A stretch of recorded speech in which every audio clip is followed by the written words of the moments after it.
BNP নিজস্ব কর্মীকে BNP মূল্যায়ন না করে আওয়ামী লীগের কর্মীদেরকে তারা পুনর্বাসন করছে। আরে ভাই, তোমার রাজনীতি তুমি করো, তোমার বিএনপি নিয়ে চিন্তা করার দরকার নাই। হুমায়রা নূর, তোমরা খুব ছোট একটা দল, তোমরা ঢাকার বাইরে যাও না। আপনারা যখন কথা বলেন আমি কিন্তু ইন্টারাপ্ট করি না, কিন্তু আমি কথা বলা শুরু করলে আপনারা ইন্টারাপ্ট করেন, তাহলে আমাকে ডাকার দরকার নাই তো। আপা দেখলাম এক একটা ঘটনার সাথে আরেকটা ঘটনা এমন ভাবে মিলাচ্ছে মনে হয় আম গাছের সাথে কাঁঠাল গাছের কলপ দিলাম।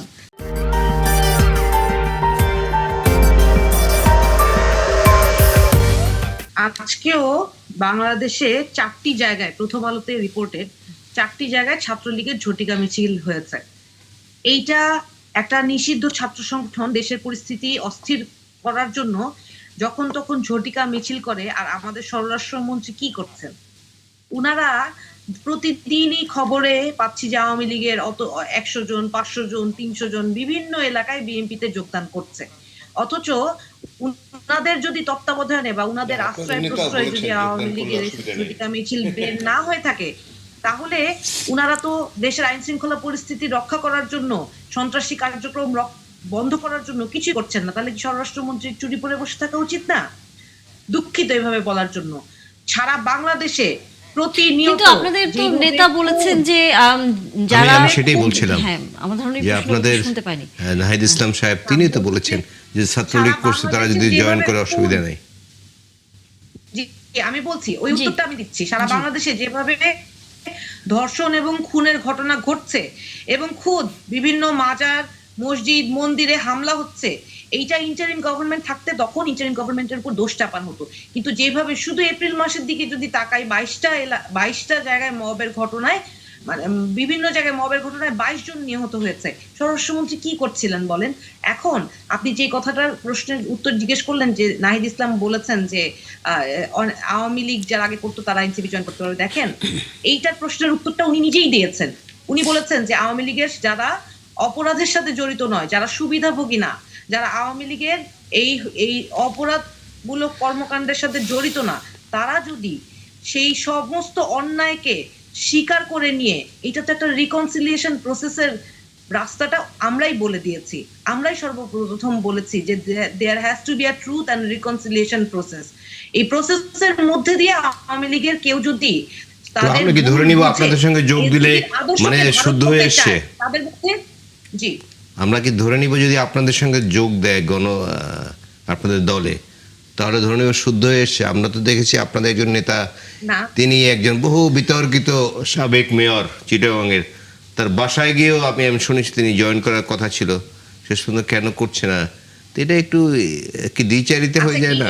এই ইস্যুটা খুবই গুরুত্বপূর্ণ ইস্যু। কয়েকবারই এই 71-এর জার্নালেই আলাপ হয়েছে। আবারও বলছি, এই যে ভদ্রলোকের বাসায়, মঞ্জু সাহেবের বাসায় গিয়ে হাসনাত আব্দুল্লাহর কথা বলার বিষয়ে কথা বলা হচ্ছে, উনাকে তো আসলে পরিশুদ্ধ প্রথমে করেছে বিএনপি, কারণ উনি আগে বিএনপি ছিলেন। বিএনপি তো আপনাদের মতো শুদ্ধ দল না, বিএনপি তো আমাকে একটু বলতে দিতে হবে ভাই, আমাকে যদি বলতে না দেন তাহলে করে গেলে তো আমি উত্তর দিতে না।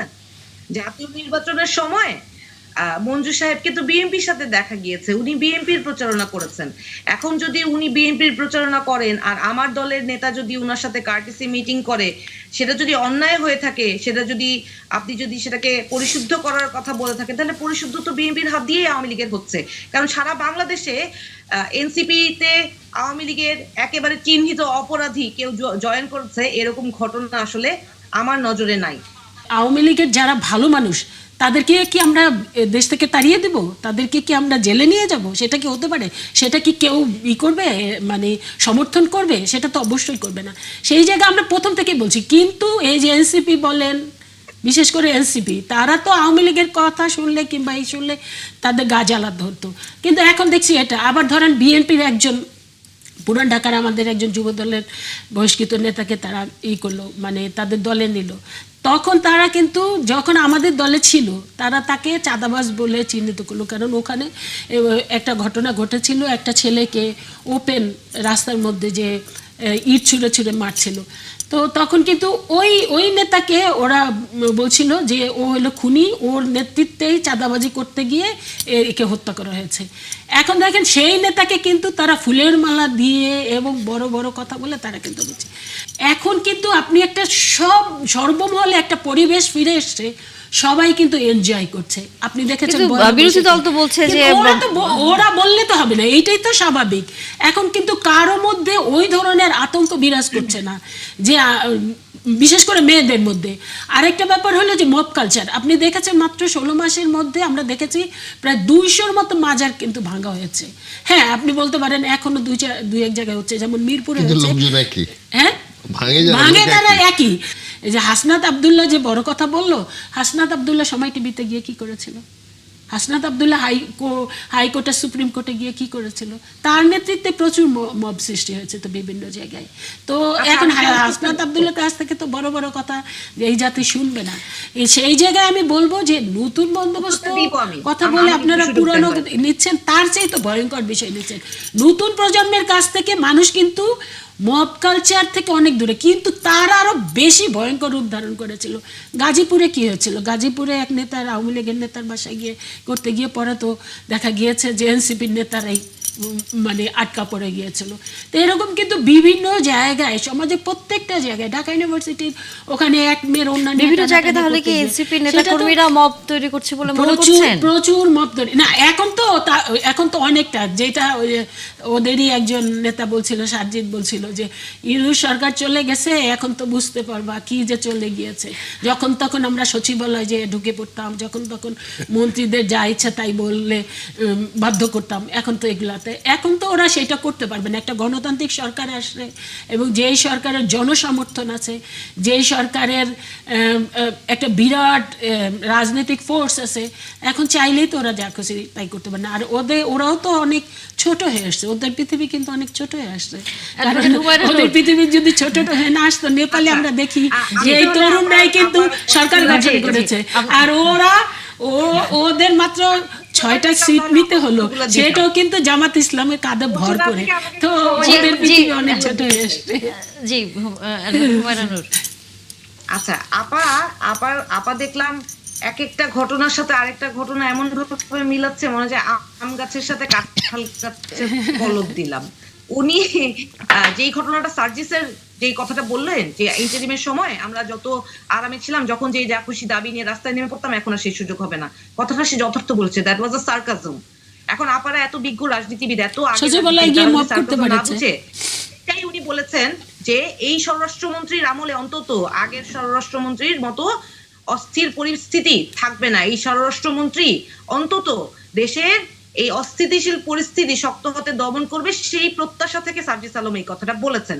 আপা ঢালাও ভাবে বলে গেলেন যে কোনো জায়গায় প্রমাণিত হয়েছে যে এনসিপির কেউ আছে। কিন্তু ওই যে আমরা যখন মিরপুরে শাহ আলীর মাজারে গেলাম গতকাল, তখনও দেখলাম যে শাহ আলী মাজারে যারা আছে তাদেরকেও বোঝানো হয়েছে যে মব করেছে এনসিপি, অথচ আমরা কিন্তু বরং তাদের ত্রাণকর্তা হিসেবে সেখানে হাজির হলাম। এবং আমরা যখন থানায় গিয়ে প্রশ্ন করলাম যে আজকে 3 দিন হয়ে গিয়েছে বৃহস্পতিবার, মানুষ ট্রোল করেছে যে এরা মবের বিরুদ্ধে বলে, দিতে হবে দয়া করে, আমাকে শেষ করতে দিতে হবে দয়া করে। তারপরে আমরা যখন প্রশ্ন করলাম যে 3 দিন হয়ে যাওয়ার পরেও আজ পর্যন্ত কেন মামলা দায়ের হইল না, তখন তড়িঘড়ি করে সেই দিন রাতেই, প্রথম আলোর রিপোর্টে আছে, আপনি দেখতে পারেন দয়া করে, যে সেই দিন রাতেই মামলা দায়ের করে 3 জনকে গ্রেফতার করা হলো। এখন আমি তো বলছি না যে অপরাধী যদি আমার ভাইও হয় তাকে আপনি ছেড়ে দেন। এনসিপির কাউকে কি এখানে পাওয়া গিয়েছে? বরং কুষ্টিয়ায় যে মাজারে হামলা করা হয়েছে সেখানে যে ভিডিও ফুটেজ এবং ছবি পাওয়া গেছে, প্রত্যেকটা জায়গায় ছাত্র দলের ছেলেদেরকে এবং বিএনপির সংশ্লিষ্ট লোকজনকে পাওয়া গিয়েছে।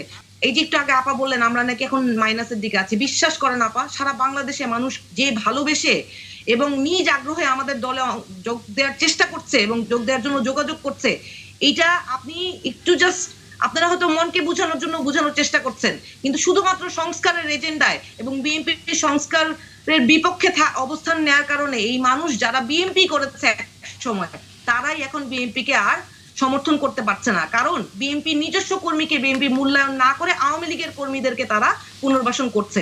এই মুহূর্তে হুমায়রার উপরে ঠিক আওয়ামী লীগ ভর করেছে। আওয়ামী লীগ সেম এই কথাগুলাই শুধু বিএনপি রে বলতো। আরে ভাই তোমার রাজনীতি তুমি করো, তোমার বিএনপি নিয়ে চিন্তা করার দরকার নাই। হুমায়রা নূর, তোমরা খুব ছোট একটা দল, তোমরা ঢাকার বাইরে যাও না। তোমাদের এই যে তোমরা কথা বলো সব ঢাকায় বসে বসে কথা বলো, কিন্তু বিভিন্ন এলাকায় কি হচ্ছে সেই খবর তোমাদের নাই, তোমরা যাও না। তোমরা কোথায় একটা মেয়ে নির্যাতিত হলে তোমরা যাও না, কিন্তু আমরা গিয়েছি, আমরা গুম হয়েছি, খুন হয়েছি, কিন্তু তারপর আমরা ছুটে গিয়েছি। তোমরা যাও না, তোমরা এই ঢাকা শহরে আর এই টক শোতে বসে বসে কথা বলো। তোমাদের সাথে মানুষের কোনো কানেকশন নাই, তোমাদের কোনো কানেকশন নেই। কানেকশন থাকলে তোমরা এই কথাগুলো বলতা না, কারণ তোমরা এই জ্ঞান আমাদেরকে দিবা কেন? তোমরা এই নিজের সরকার নিজে তেল দাও। তোমরা এনসিপি কিভাবে ভালো হবে? এনসিপি বিএনপির ওই কে চাঁদাবাজ তোমরা বলছো, তাকে আবার নিবা। আবার এনসিপি তোমাদের প্রধান বলবে আওয়ামী লীগ যুবলীগের লোকজন আসলে আমাদের সমস্যা নাই, আমরা নিয়ে নিব, সেইটা তোমরা বলতে পারবা। আর বিএনপি নিলে সমস্যা। এইভাবে রাজনীতি হয় না বোন। আর তোমরা সারা জীবন তোমরা মধ্যপন্থার একটা দল, চলে গেলে ডানপন্থায়, যারা নারী রাজনীতিতে বিশ্বাস করে না। আর তোমরা এত ছোট দল। আমরা যখন ওনাদেরকে কোনো কথা বলি সেটাকে ওনারা মনে করেন ধমক, বা সেটাকে ওনারা মনে করেন সমালোচনা। এক আওয়ামী লীগ নেতার বাসায় গিয়ে চাঁদা এনে আবার বাকি অর্ধেক আনার জন্য আবার গিয়েছে, কি এগুলো কি? তারপরে একজন পীর সাহেবের মতো লোক সারা রাত সচিবালয়ে ঘুরে, কেন ঘুরে? এগুলো গণমাধ্যম কর্মীরা সবাই জানে, এগুলো আস্তে আস্তে বের হবে, এগুলো বের হবে ভাই। আপনারা প্রমাণটা কেন হাজির করেন? কে কি করেছে সব, গণমাধ্যমের সাথে আছেন, উপদেষ্টা অনুপদেষ্টা থেকে কে কোথায় কি করেছে এগুলো সব আছে, এগুলো বের হবে। কিন্তু আপনি একটু কথা বলতে দিবেন আমাকে আমার টার্নে? না, আমি তো বলছিলাম, তুমি কিন্তু অনেক সমান কথা বলেছো, আমাদের দুইজনের সমান কথা বলেন। আপনারা যখন কথা বলেন আমি কিন্তু ইন্টারাপ্ট করি না, কিন্তু আমি কথা বলা শুরু করলে আপনারা ইন্টারাপ্ট করেন, তাহলে আমাকে ডাকার দরকার নাই তো। সমস্যাটা হচ্ছে গণমাধ্যম কর্মীরা সবকিছু জানেন, উনি বলছেন, তাহলে ওনারা প্রমাণ হাজির করেন না কেন? এখন তো ইন্টারিম গভর্নমেন্ট নাই, যাকে ওনারা দাবি করেন যে ইন্টারিম গভর্নমেন্ট নাকি এনসিপি সরকার ছিল, তাহলে এখন বিএনপি সরকারের আমলে কেন ওনারা প্রমাণ হাজির করছেন না? কে ওনাদের এখনো সময় চলে যায়নি আপু, ভাই আপনি আবারও কিন্তু আবার কথা বলার সময় অনেক কিছু প্রমাণিত হবে, এটুকুই শুধু বললাম। একটু সুযোগ দিলে আমি কথা বলবো। বলুন প্লিজ। আচ্ছা, তো দুঃখের জায়গাটা হচ্ছে আপনারা যেভাবে আক্রমণাত্মক ভাবে আমাদেরকে ডিল করেন এবং যেইভাবে আমাদের কোনো কথাই সহ্য করতে পারেন না, আমাদেরকে কোনো কথা বলার স্পেস দেন না, এইটাতে আপনাদের আমাদের প্রতি যে বিরূপ এবং আগ্রাসী মনোভাব বা কোনো কারণে আমাদের প্রতি প্রচন্ড ক্ষোভ রাগ, সেটা প্রকাশ পায়। আমাদের উদ্দেশ্য কিন্তু আপনাদের সন্তুষ্ট করাও না, আপনাদের অসন্তুষ্টি অর্জন করাও না। আমাদের উদ্দেশ্য মানুষের জন্য সংস্কারের রাজনীতি করা।